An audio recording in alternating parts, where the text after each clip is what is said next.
प्राचीन समय की बात है। एक समुद्र के किनारे एक गुरु अपना आश्रम बनाकर रहा करते थे। हजारों शिष्य उनसे ज्ञान ग्रहण करने के लिए दूर दूर से उनके पास आकर रहते थे। गुरु का ज्ञान देने का तरीका भी बड़ा ही अनूठा था। शुरुआत में वो अपने शिष्यों को उपदेशों के माध्यम से ज्ञान देते थे। उसके बाद वो अपने शिष्यों को उस ज्ञान का अनुसरण करने के लिए कहते थे। उस ज्ञान को अपने व्यवहारिक जीवन में उतारने को कहते थे। एक बार उस आश्रम में एक सम्राट अपने बेटे को लेकर पहुंचा। उस सम्राट ने उस गुरु से प्रार्थना की कि आप मेरे बेटे को अपने आश्रम में रहने दें और अपने तरीके से उसे ज्ञान दें। उसे इस आश्रम में बिल्कुल भी ऐसा नहीं लगना चाहिए कि वो किसी सम्राट का बेटा है। जब गुरु सम्राट के बेटे को लेकर समुद्र पर टहल रहे थे तो सम्राट का बेटा अचानक फूट फूट कर रोने लगा, क्योंकि अभी वो सिर्फ 12 वर्ष का था और 12 वर्ष की आयु में उसके पिता उसे अपने से दूर छोड़कर चले गए थे। ये सदमा वो बच्चा सहन नहीं कर पा रहा था। वो नहीं समझ पा रहा था कि उसके पिता उसकी भलाई के लिए उसे उस गुरु के पास छोड़कर गए हैं। उसे रोते हुए देखकर गुरु ने कहा कि बेटा, मैं तुम्हें चुप नहीं करूंगा। हो सकता है कि आज मैं तुम्हारे आंसू पोंछ दूं, लेकिन कल तुम फिर अपने आप को अकेला पाओगे। याद रखना, जीवन में इंसान अकेला आता है और अकेला ही जाता है। जितनी जल्दी जो इंसान इस बात को समझ लेता है, वो उतनी जल्दी आत्मज्ञान के रास्ते पर निकल पड़ता है। गुरु ने अपनी बात आगे बढ़ाते हुए कहा कि जो इंसान अकेला रहना सीख लेता है वही खुद से प्यार कर पाता है, और जो खुद से प्यार करना जानता है वो किसी के भी जाने का अफसोस नहीं करता, क्योंकि वो खुद से ही प्यार करता है। धीरे धीरे तुम आश्रम के माहौल में ढल जाओगे। शुरुआत में तुम्हें समस्या आ सकती है, लेकिन कुछ दिनों के बाद तुम इसे आत्मसात कर लोगे। उसके बाद तुम्हें यही जगह बहुत अच्छी लगने लगेगी। ये जगह तुम्हें अपनी महल जैसी लगने लगेगी। संध्या हो चली थी। समुद्र के दूसरे छोर पर सूरज छिपने लगा था और अपनी लालिमा पूरे आसमान में बिखेर रहा था। बड़ा ही सुंदर दृश्य था और गुरु उस शिष्य को अपने साथ लेकर आश्रम में वापस लौट आए। उस शिष्य को भी थोड़ी सांत्वना मिली, क्योंकि गुरु की आंखों में एक अभूतपूर्व शांति झलक रही थी। और जब हम किसी एकांतवासी गुरु की आंखों में वो शांति देख लेते हैं तो हमारे हृदय पे से भी सारा भार हट जाता है। मन एकदम निर्मल हो जाता है। जब सम्राट का बेटा रात्रि का भोजन करने के लिए भोजन कक्ष में पहुंचा तो आसपास के सभी शिष्य उसके पास आने लगे। उन सभी को पता था कि ये सम्राट का बेटा है और अगर हम इससे दोस्ती कर लेते हैं तो उससे हमारा बहुत फायदा होने वाला है। यही सोचकर आश्रम के ज्यादातर बच्चों ने उसे घेर लिया था। बस कुछ बच्चे जो अकेले रहने का महत्व समझते थे, जो दिखावे में विश्वास नहीं करते थे, वो उस सम्राट के बेटे के पास जाने की बजाय अपना पूरा ध्यान खाने पर लगा रहे थे और एकांत में बैठकर अपना भोजन कर रहे थे। कुछ दिनों के बाद सम्राट के बेटे की आश्रम के ज्यादातर बच्चों के साथ दोस्ती हो गई। अब वो आश्रम में उन बच्चों के साथ घूमता, उन्हीं के साथ अपना ज्यादातर समय बिताता। आखिरकार सम्राट का बेटा था, सुख सुविधाओं में पला बढ़ा था। आसपास बहुत से दास और दासियां होते थे। आसपास अपने मित्रों से घिरे होना, वही दिनचर्या उसने इस आश्रम में भी अपना ली थी। ऐसा नहीं था कि गुरु को ये सब पता नहीं था, पर गुरु उसे अलग तरीके से ज्ञान देना चाहते थे। बच्चों को ज्ञान आप उपदेश देकर नहीं दे सकते, उन्हें साक्षात्कार कराना पड़ता है। उसके बाद उन्हें वो बात समझ आती है जो आप समझाना चाहते हैं। गुरु को ये बात पता थी कि अगर मैं इसे बोलकर बताऊंगा तो ये कभी समझ नहीं पाएगा।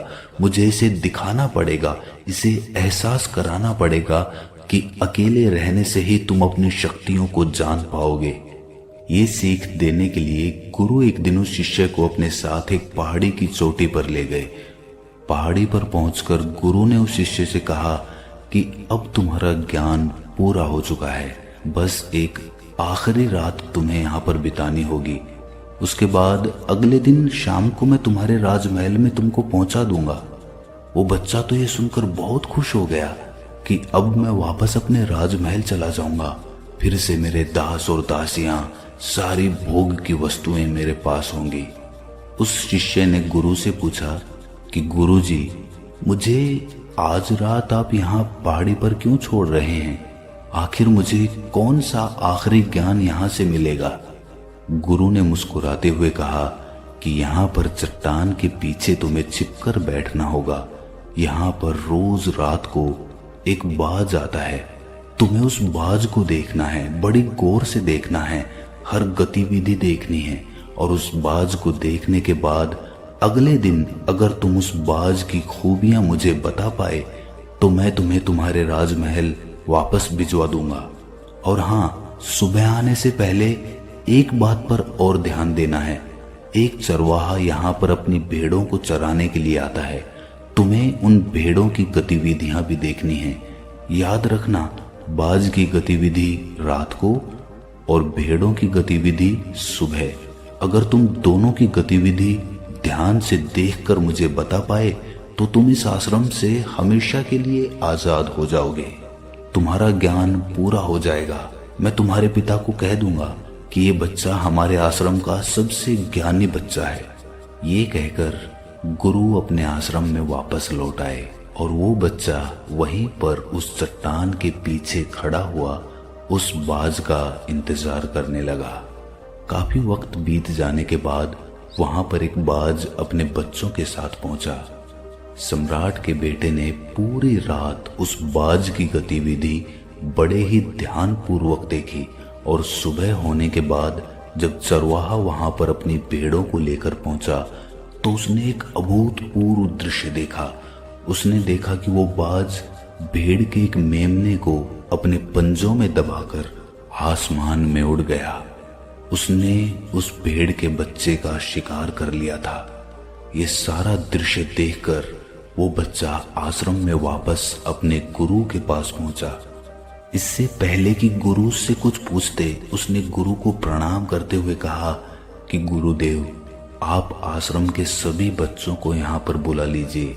मैं सब लोगों को बताना चाहता हूँ कि मैंने क्या देखा। जब आश्रम के सभी बच्चे वहां पर पहुंच गए तो उस सम्राट के बेटे ने कहना शुरू किया कि मैंने अपने जीवन में बहुत से पक्षियों को देखा है, लेकिन बाज उन सभी पक्षियों में से सबसे अद्भुत और सबसे अलग होता है। उदाहरण के लिए एक तोता हम सभी ने देखा है। तोता बोलता तो बहुत है लेकिन कभी ऊंचा नहीं उड़ पाता, लेकिन एक बाज जो कि हर समय शांत रहता है वो आकाश को भी छू सकता है। उसमें आकाश को भी छू लेने का सामर्थ्य होता है। जब भी एक बाज अपने शिकार को निश्चित कर लेता है तो वो उसी शिकार पर अपनी नजरें गड़ाए रहता है, चाहे वो कितनी भी ऊंचाई पर क्यों ना हो, चाहे कितना भी बड़ा तूफान क्यों ना आ जाए, लेकिन उसकी नजर हमेशा अपने लक्ष्य पर स्थिर रहती है।